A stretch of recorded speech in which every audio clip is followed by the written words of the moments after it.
Bharatam Mahabharatam Dharma Adharma Sangharshanam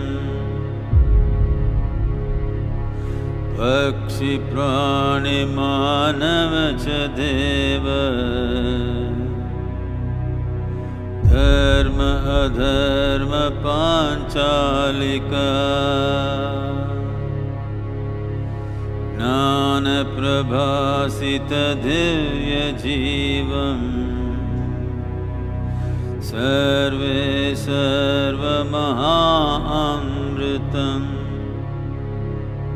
Sarve Sarva Maha Amritam Bharatam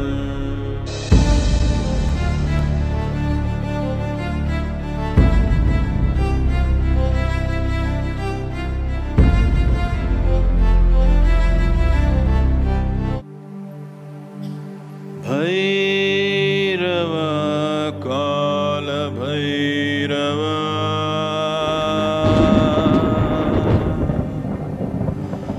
Adi Anta Parajaya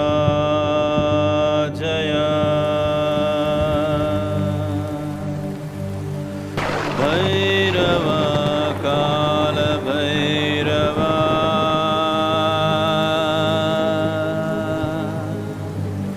Adi Anta Parajaya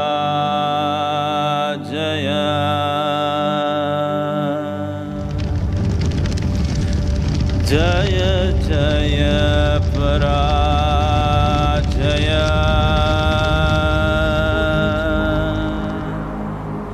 Yuga Yuga Yugantaka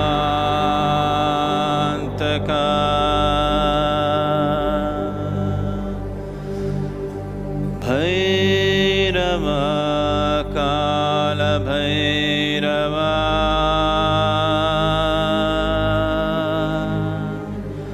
Kala Kala Kalantaka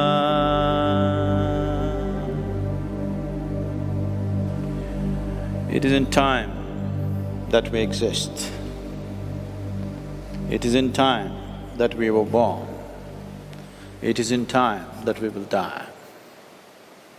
If a human being understands the significance of time, the rules of time, the laws of time, the dharma of time, and is in tune with the dharma of time, he is not just a Jaya, he is a Vijaya too. He makes it here and he makes it elsewhere. One who is not in tune with the dharma of time, he will get crushed and crumpled by the process of life. Life is just a play of time. The ancient sages of this nation, the ancient seers and yogis of this region looked at time with enormous attention. Our idea of time is essentially because of the way we are connected with the immediate creation around us, which is the planet and the solar system. Today, as we sit here, we call this the night because the planet is rotating.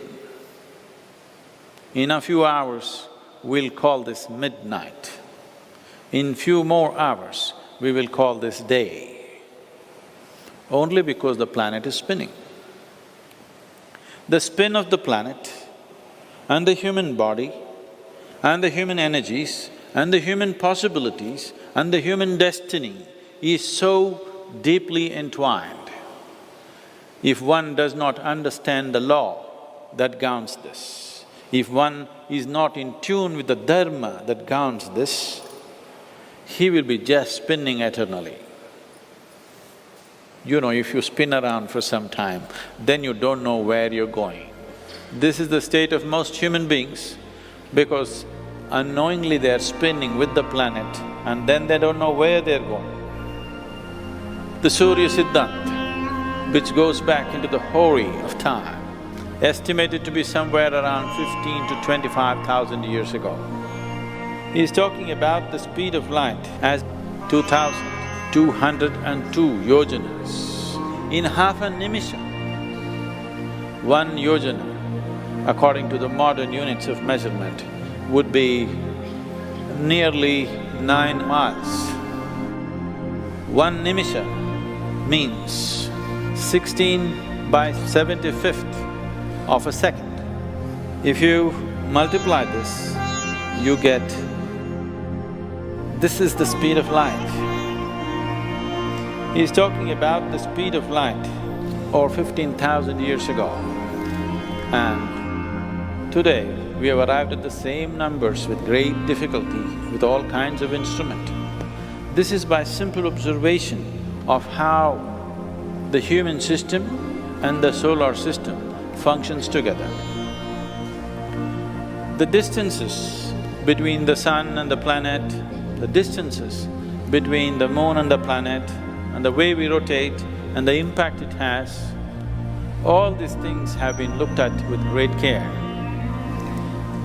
Right now, the diameter of the sun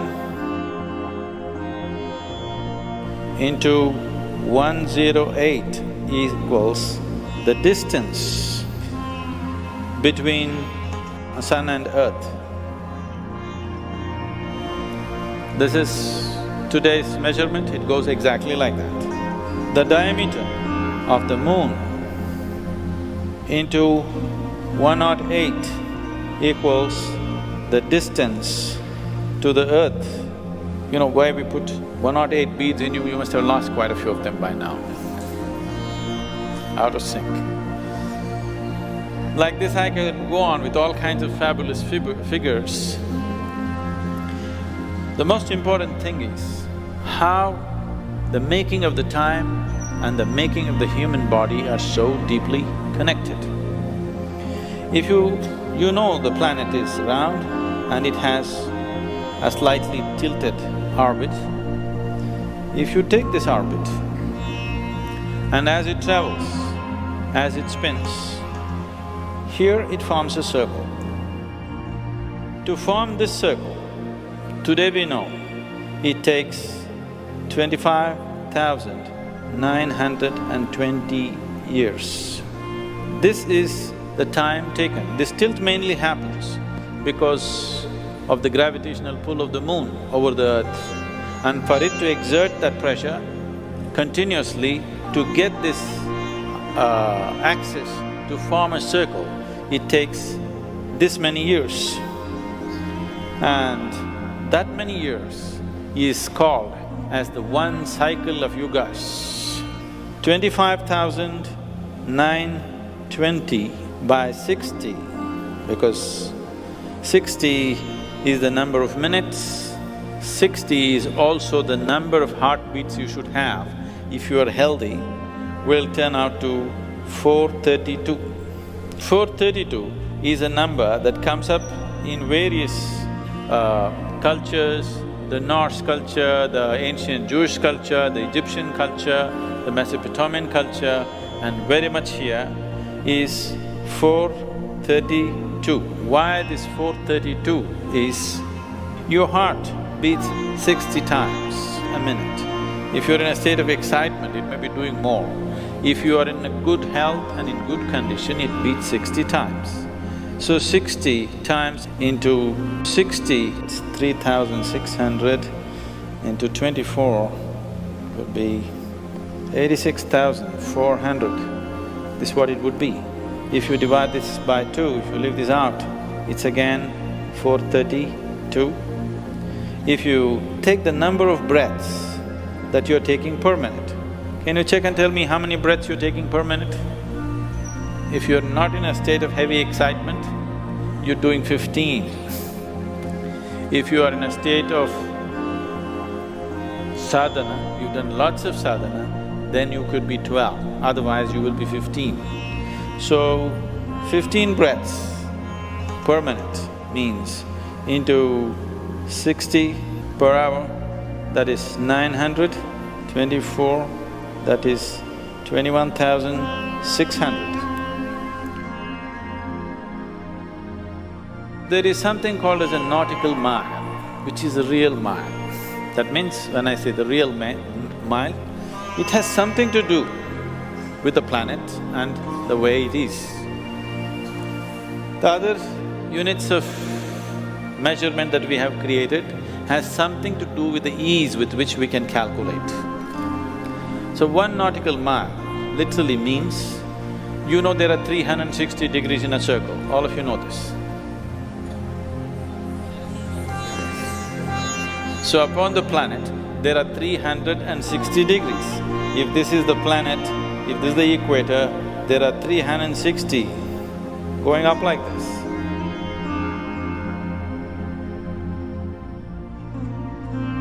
Let's say if you take this one as 1 degree, in this there are 60 minutes. It's referred to as minutes. There are 60 minutes.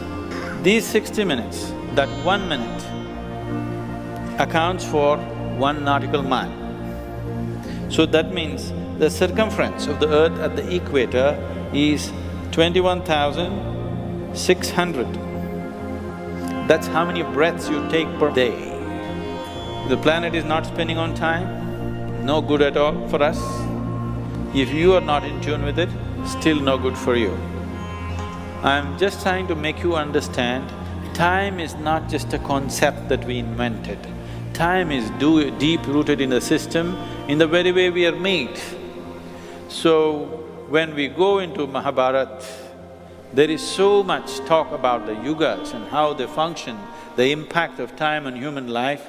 I want you to look at it from a different context. This is not something that somebody thought up. This is a very phenomenal and profound science. Yoga is always deeply involved with this. It is just that we don't believe in propounding theories about it, but by practice we are trying to attune the body to the times and spaces of the creation the way it is. Because without being in tune with this, you don't get very far. If you are not riding the time, you will live a mediocre life, probably a very suffering life. Only if you are riding the time, you will live an extraordinary life, which is what a human being and the human brain is designed for. If you look at the orbit of the planet is here. In the yogic astronomy, we divide this orbit into 27 segments called nakshatras. Each of these divide into 4 equal sectors called padas or steps, marking the 108 steps that the sun and the moon take through heaven. These 27 positions of the sun in relation to the earth plays a significant role upon the planet. These 27 represent the phases of the moon, from a Paurnami to Amavasya and from Amavasya to Paurnami. There are 27 segments. So as the planet is travelling, let us say from this nakshatra to this nakshatra, what is happening is the little moon is making its half a circle. As it goes to the next one, it completes the cycle, and as this is happening, the human cycles within the human body are responding and corresponding to that.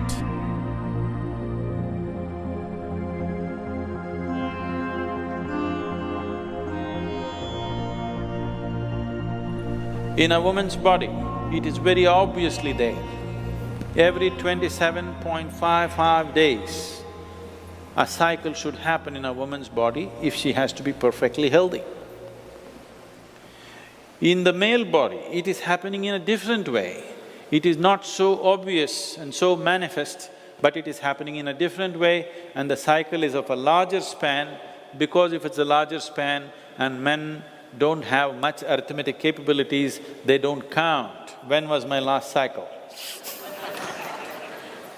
That is mainly because of arithmetic problems, but otherwise this is happening. This is happening all the time in the solar system. This is happening in the larger universe with relation to the solar system, and it is happening in this. So Pinda and Andanda, the microcosm and the macrocosm, both are playing the same game. But you tell me, who should play whose game? If you think the macrocosm is going to play your game, you will waste your life. If you play their game, your life will be greater beyond your expectation.